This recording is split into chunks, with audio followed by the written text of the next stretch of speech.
caqabada ugu weyn dhalinyarada inaysan haysan hoggaan waaye oo markaan hoggaan ay ku daydaan ma haystaan wax meel ay cawashadooda iyo caqabadaha ay yani isbaajo ay ku bandhigi karaan ma haystaan. Dhalinyaradu waxay u baahan yihiin isku xir, waxay u baahan yihiin in laga warqabo. Waxaan u arkaa dhalinyarada maanta waa maalintii ugu wanaagsaneyd inay joogaan. Waxay noqdeen fiiqista ku dhawaad 3,000 ilaa 4,000 fikiraan sameynay oo aan u sameynay bulshada qeybaheeda kala duwan. Dadkan haddaysan hoggaan haysanin waxba ma taraayo. لا يصلح الناس فوضى لا صراط لهم ولا صراط إلى جهنم شادي. السلام عليكم ورحمة الله وبركاته. دعوة ديالكم سو دوادا وليس حيسا لح أن مركزي قد كأونلاين ككلية لنهي قدوميها قولها سري جيلك الصوماليات مركزي لو سو قابيه الدوسي بوكر شوته حسين قدومي كسو دو باكاي ميديا برودكشن زينب استوديو مقالة نيروبي. بسم الله الرحمن الرحيم. وكدوا هاي كاي برودكشن وأنا كم أصنتين دمان مسؤولين تايو شغالة كلا دوام با هذا نوفر معاوا إن قيبان كهذا ورئيسه هذا ما أصنتين وان دواهاي. ويا قدومي مركو هرب بريشكو بنجسي كم أتهاي أبو كرشوت حسينو. ما أصنتهاي ومجاي وأبو كرشوت حسين وحن جيدا قوق شغالة هوس كارهان ديان كبلوين وحن كمي تاي دليل باقويانا ديان كسودة شيء جامعي أنا هاي أو مستدقرية وحن وقعنا أورو ليران أورو كرمالين تجيل كسومالي دوس وقدوما قولا ديان كاي وحن كمي تاي أورو يعني دليل ده قاميسو أما كشقيسو أورو دا أرما بلشدة ورقداق دا أما كشقيسو أما بلشدة رأيدكا انتاس وراسي كوان sidoo kale gudoomiye waxaan hogaamiyaa ururka horumarinta golaha sare ee jiilka Soomaaliyeed hadda maxaad nooga sheegi kartaa ururkaasi ururka horumarinta jiilka Soomaaliyeed oo doosi waa urur dhalinyaro ah waxay ku midaysan dhalinyaro Soomaaliyeed aqoonana waa urur dhalinyaro Soomaaliyeed ay aasaaseen waxa la aasaasay 2018 qadarahaan raacda 8 sano jira wuxuu ka shaqeeyaa arrimaha bini'aadanimada sida waxbarashada iyo caafimaadka iyo gargaarka bulshada wuxuu ka shaqeeyaa dhammaan gobolada dalka waxay u badan tahay koonfur galbeed iyo yani shabeellada dhexe inta buu ka shaqeeyaa wuxuu leeyahay wakiilo kala duwan xaruntiisa dhexena waa magaalada muqdisho wayahay gudoomiye waa qayb bulshada sidee ku timid fikirka ah in markaasi adiga bulshada u adeegto sidii qofka markuu dhalinyarada uu yahay wuxuu la imaanayaa aragtidaasi waxay ku imaanaysaa inay kaaga soo baxdo fikir aad u wanaagsan arrimaha bulshada waxaan u arkay inay tahay meesha ugu muhiimsanayd u baahnayd qof kastoo wax gartay wax fahmay aqoon ah inuu dhaqaaqo kana shaqeeyo marka taasaa igu dhalisay fikir ahaan in arrimaha bulshada aan ka shaqeeyo maadaama dadkayna yihiin u badan dad yar ah ama dhibaatooyin kala duwan haysato aan ka soo jeedno meel yani wax kasta aysan u dhamaystirnayn guud ahaan dalka Soomaaliya oo dhan ba dadka u badan yihiin dad u baahan in gargaar loo sameeyo dhalinyarada ay yihiin kuwa wax walba arkaayo ku dhex jira dadka ku dhex nool bulshada ku dhex jira marka taas waxay ugu dhameysay tahay booskaasi hoos u baahan in loo istaago laguna shaqeeyo taasaan igu dhalisay waxaa xusid mudan in adi ahaan inaad ka soo jeedo gobolka Shabeellaha Hoose maxaa markaasi gobolka Shabeellaha Hoose ku gaar ah oo aad markaasi ka xasuusataa deegaanadaasi gobolka Shabeellaha Hoose waa gobol xoolo dadkiisa beeraley dad kala duwan qabaa'ilo kala duwan waa gobol xoolo ah waxbarashada ayaysa kala duwan oo shaqo beerta gobol badna leh tuubina leh waa gobol muhiim istiraatiiji ah ayaa gobolada u horumarsan ka mid ah dadkiisna yihiin dad u wanaagsan inta badan Soomaaliyada isku xiran marka gobol dhinac kasto marka loo eego ugu wanaagsan wayahay gudoomiye sidee maanta markaasi u aragtaa xaaladda dhalinyarada markaasi ku nool Shabeellaha Hoose horta waa dhalinyaradu waxay u baahan yihiin isku xir waxay u baahan yihiin in laga warqabo waxaan u arkaa dhalinyarada maanta waa maalintii ugu wanaagsaneyd inay joogaan. Waxay noqdeen kuwa fahmaayo u badan yihiin aqoon-yahano jaamiciyiina wax bartay wax fahmay badigooduna ay hoggaansadaan ururo kala duwan ay leeyihiin deegaanadoodu dhaqdhaqaaqo meel wax fahantay dadka wax la qaybsan kara caqli iyo garaad leh dhalinyaro qalbi wanaagsan intooda badan isku xir. Horta waa dhalinyaradu waxay u baahan yihiin isku xir, waxay u baahan yihiin in laga warqabo. Waxaan u arkaa dhalinyarada maanta waa maalintii ugu wanaagsaneyd inay joogaan. Waxay noqdeen kuwa fahmaayo u badan yihiin aqoon-yahano jaamiciyiina wax bartay wax fahmay badigooduna ay hoggaansadaan ururo kala duwan ay leeyihiin deegaanadoodu dhaqdhaqaaqo meel wax fahantay dadka wax la qaybsan kara caqli iyo garaad leh dhalinyaro qalbi wanaagsan intooda badan isku xir yihiin. u baahan keliya in laga qabto isku xiro wadadii saxda ahayd la tuso istiraatiijiyadooda lagu ay u baahan yihiin dhalinyaro. Shalay waxaad moodaa in wax badan la fahansanay dhalinyarada badigooda aysan u badnayn kuwa wax bartay. Maanta intahay gobolka waxaa kasoo baxaya sanad walbo 100 aqoon-yahano ah oo jaamacada soo dhameeyay oo fikir badan leh aragti badan wax badan markaadana ka fikirayo maaminayo u baahan keliya in isku xiro kadibna laga qabto hormuud loo noqdo keliya u baahan. Marka dhalinyarada shalay maanta ay dhaamaan oo wax badan ay fahansan. Ma jirtaa hadda caqabad markaasi hortaagan dhalinyarada inay markaasi noloshooda sii horwataan? Caqabada ugu weyn dhalinyarada inaysan haysan hoggaan waaye oo midaan hoggaan ay ku daydaan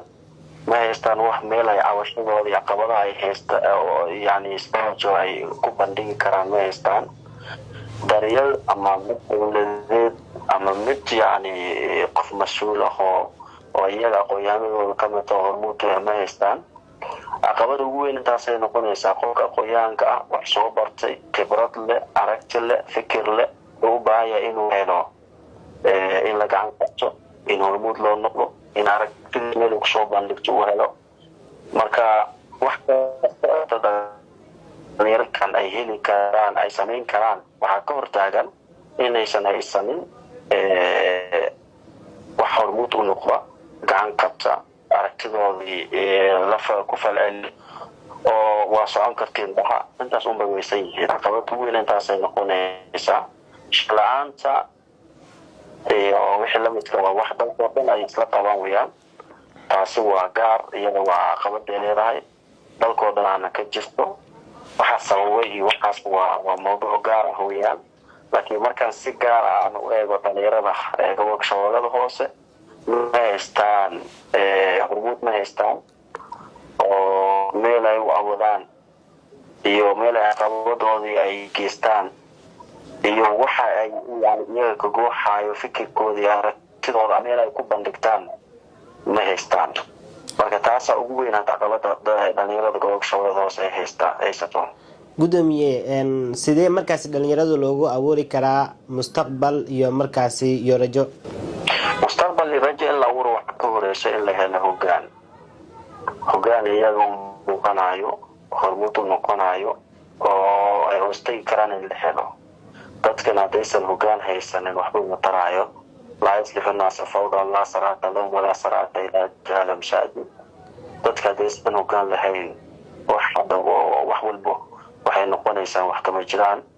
marka waxaa ugu weyn inay helaan waaye hoggaan in loo sameeyo markaasa wixii caqabad iyo wixii mustaqbal ah la abuuri karaa. kadibna markay hoggaan helaan isku xir balada isku xiro qeyb la iskugu xiro qeyb walbo iyo fikirkooda iyo aragtidooda iyo meesha ay yani garaadkooda u yahay lasaga xiro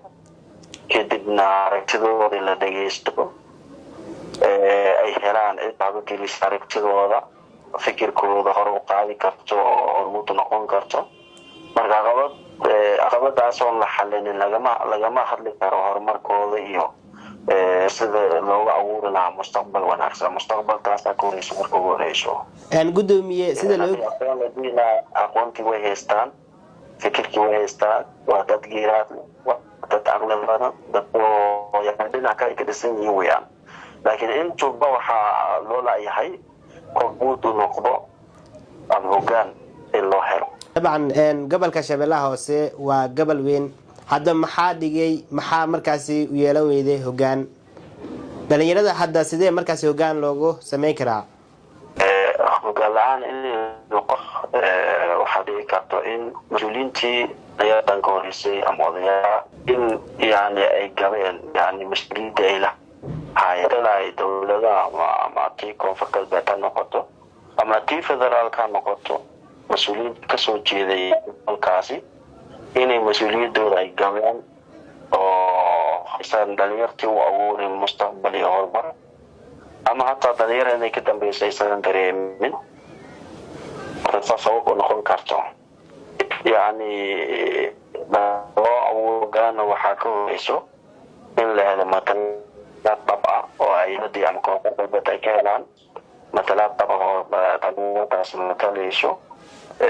kadibna dhalinyartaasi isku xir la sameeyo midnimo loo sameeyo midnimada waxaa lagu sameyn karayaa in urur oo kale lagu urur midweyne loo sameeyo dhalinyarada loogu warqabaayo ama kala duwan cid walba iyo meesha hamigooda u yahay lagu aruuriyo taasay u baahan tahay waayahay gudoomiye aan dib ugu soo laabano dhankan iyo ururkaaga maxaa loo soo gaabiyey ereyga doosiyo si bulshada ay u fahanto doosiyo waa development for Somali Young Generation waa urur horumar jiilka Soomaaliyeed erey ahaan marka la soo koobo waa diido oo development oo organization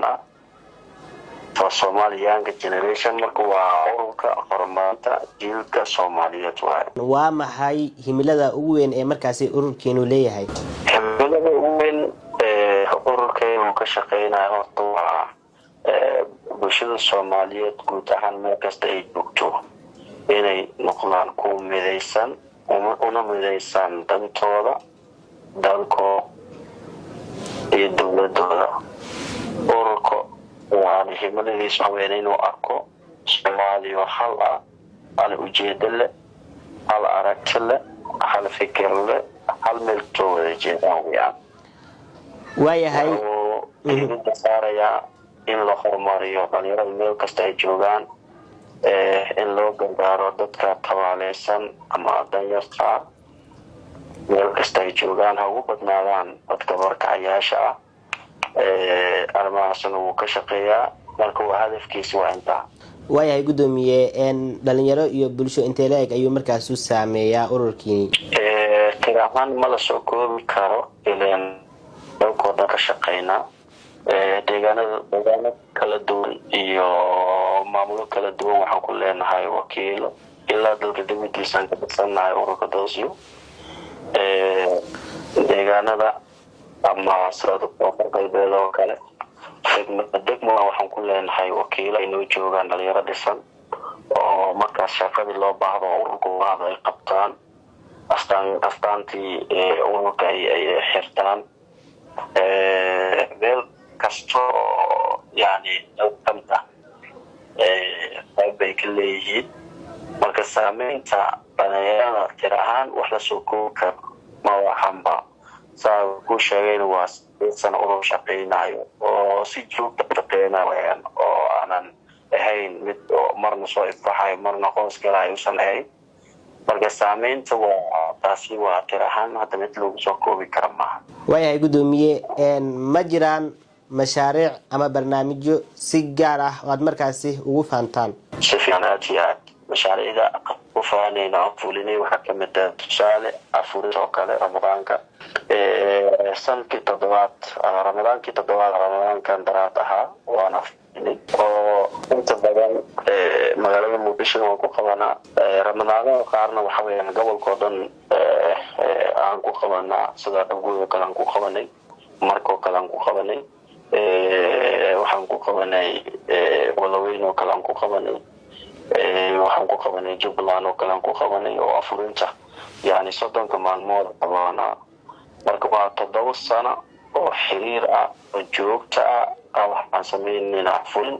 bisha barakeysan Ramadaan min 1 ilaa iyo saar ilaa 10 ومد كوات أو كفانين من دلوار أو كفانين وحولنا برنامج حكومينا عند في قطع كله أو على ما أفهمت كسول سكوليشو عند في قصة كدوات ستحكون إلى يو أفركون يعني في فرنسا مني أو أنا سمعني بوش خير ذيك الدول ولا ده مقدشان كسمعني دكتور تارس نبأ وكله عمل جواب مدينة وكله sidoo kale sameynay kaamamka markaayaasha magaalada Muqdisho sidoo kale waxaan ku sameynay iyadoo lagu sameeyay deegaanada ku xeeran isbiiti aan iyo doon hibla yani doonka iyo deegaano sidaas la kala yiraahdo oo aan ku sameynay oo aan u sameeyay dad Soomaaliyeed marka intaas oo la qofo ama kumanaan oo indaha lahayd oo inaan u fiirnay barnaamijka uu geystay isbitaalada waaweyn aan la kaashanay ayaa jiriyadana ku faanayno isla barnaamijka sandaas waxaa jira barnaamij la yiraahdo school scanning program oo wax sameynaya ardayda iskuulaadka dhigata inta loo baahay ayaa daawooyin taasi kiisas ka soo baxayo arday badan oo waalidka aan ka warqabin sabuurada inay arkaan ay dib ku qabaan iyagii maalinkaas dib isku qabo ardaygiis dabdaayo maalinkii uu maleeyaa ardayga inuu arday darasada daawacay ama xiisad lamid uu arkaa laakiin dibkii barbaarka jiro wuxuu yahay ardayga sabuurada uma jeedo marka waxyaalaha soo dhan waxaan aragnay kiisas waxaan la kulnay arday inta la baaray ildan ay ebil ka tahay marka barnaamijyadaas waa sameynaa dhowr iskuulaan oo sameynay kumanaan ardayaan barnaamijkaas loo sameeyay iyo magaalada afgooyan ku sameeyay Muqdisho ku sameeyay afgooyan ku sameeyay oo iskuulaadka ku sameeyna dugsiga hoose u sameeyna dugsiga dhexe u sameeyna dugsiga sare u sameeyna oo barnaamij fiiriya oo dhaqaatiir indhaha ku takhasustay la socdaan agabkii indhihii looga talagalay inaan wadano hiyadana waa barnaamijyada oo aan isleenahay waa ku faani kartiin oo qayb yahay lamid ah marka waxaan sameeynaa dhinaca waxbarashada aan ugu faanina oo markaan kala qaadno koow anaga waxaan leenahay iskuulaad oo min koowaad laga soo bilaabo ilaa iyo dugsiga dhexe oo yani sideedadka oo ardayga aan soo saarayno si binaash aan wax ku barayno magaalada Muqdisho dowladkeeda aan ku leenahay laba xarun oo kale TV qaar oo nagu soo booqdeen ay soo arkeen barnaamijka diyaarin wajira qaybo dadka waaweyn oo maamooyinkii dadka waaweyn isagana waan haynaa isagana uu qayb u yahay oo yani iyagana barnaamij waaweyn ay ka diyaariyeen TV barnaamijyadaas oo kale waxbarashada isla sidaasi waxbarashada waxa weeyaan dadkeenan u raadino jaamacado waxa jiro aad u faaneen dhalinyaro aan turku u dirnaa jiro oo waxbarashada jaamacadooda iyo cuntadooda waxooda free aan ku bixinay oo meesha ka helnay aan u dirnay jiro waliba xaflad oo barnaamijkaasi aan ku soo bandhigayna sameeynay page-keena uu ku jira marka arrimahaas waxbarashada oo dhan waxay noqonaysaa waxaan ku faanayno oo aan iyagana waxyaalaha ururkeena وقتي وقيبك yahay tababar kala duwan aan sameeynay dhinaca sportiga dhowr kooban qabanay isagana oo degmooyin aan qabanay magaalada Muqdisho kale iyagana waxyaalaha aan qabanay qayb ka tahay laakiin inaas ugu waaweyn waxaan qabanay wax la soo koobi karmaan wixii ugu waaweynaa ayaan ku tilmaamay wixii u baahan in la cadeeyana website aan leenahay beed baa urur horumarinta jilka Soomaaliyeed oo doonsiga ku qoran qof walba baari kara una arki kara adeegyada waayahay gudoomiye inta mashaariic aad qabataan ma jirtaa hay'ado misana hay'ad dawladeed oo si toos idin taageerta hay'ad dawladeed oo si gaar ah noo taageerto ma jirto laakiin barnaamijyada marba waxay ku xiran tahay siyaabaha nooga imaato barnaamijyo qaar oo noogu taageera jiraayo sida hadda waxbarashada oo kale tusaale waxaa jira dad agooman oo lacagtooda fiigooda la bixiyo waxaa naga taageero qola la yidhaahdo Yahay Peace Foundation oo dalka Holland ay ka dhisan yihiin barnaamijyadaas oo kale waa nagu taageeraa sidoo kale hadda barnaamijka indhaha oo kale ama indhaha wadan ku tilmaamay dadka waaweyn indhaha loo fiiqay iyo yani mashaariicda kale isaga iskuulka looga talagalayba isbitaalan way nagu taageeraan hay-ado oo Turki ahna way nagu taageeraan iyadana marka barnaamij qaarna anaga si gaar ah u qabanayo marka sidaa weeyaan gudoomiye sidee ay markaasi bulshada uga qayb qaadan kartaa inay markaasi si toos u soo taageeraan ururkini bulshada waa marka sabta ururku uu furaya uu soo dhaweynaya bulshada inay soo taageerto ururka inka kulli waa qof walba isaga iyo qanaacadiisi wuxuu ku qanco horta ay ku xiran tahay wax kasto wanaagsan wuxuu mudan yahay in la taageero la garab istaago bulshada Soomaaliyeed inteeda badanna wayna taageersan tahay maadaama aanu adeegayna bulshada aan qabanayn adeegyadii loo baahnaa aan u gargaarayna dadkii loo baahnaa in loo gargaaro qof kasto wax garad ah wax fahmi karo aqli leh garaad leh aqoon leh wixii wanaagsan uu fahmi karaa wixii xun uu fahmi karaa wax wanaagsan wuxuu mudan yahay in la taageero bulshada Soomaaliyeed inteeda taageersan wayna taageersan tahay waan rajaynayaa inay sidoo noo sii taageeraan anagana bulshadaan ka nimid bulshadaan u joognaa bulshadaasaan u shaqeynaa insha Allah maxay yihiin caqabadaha urur ahaan hadda markaas idin horyaala caqabado hada waa shay kasto dhisan oo la sameeyo wuxuu leeyahay caqabad uu leeyahay wax wanaagsan uu leeyahay caqabad markii la yiraahdo laakiin hada caqabad gaar ah oo ururku qortaagan oo shaqadaas uu qaban waayay ama arintaas ka hor istaagtay la yiraahdo ma jirto caqabado gaagaaban uu iska jiri karaa marka shaqo ku jirto kala caqabado yar yar oo la kulmaysid ama markaas asoo koraysid oo kala caqabado kala duwan la kulmaysid way jiraan wax walba dhisan oo wanaagsan oo shaqeynayna caqabado iska leeyahay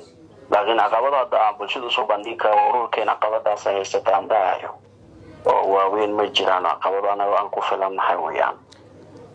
waayahay gudoomiye maxay yihiin qorshayaasha mustaqbalka ee markaasi ururkini ururkeena qorshihiisa waxa weeyaan inuu horta sii wado taageerida dadka tabaraysan ka shaqeeya arrimaha waxbarashada iyo caafimaadka ilaa dadku ay ku gaaraan heer ay isku filan ay gaaraan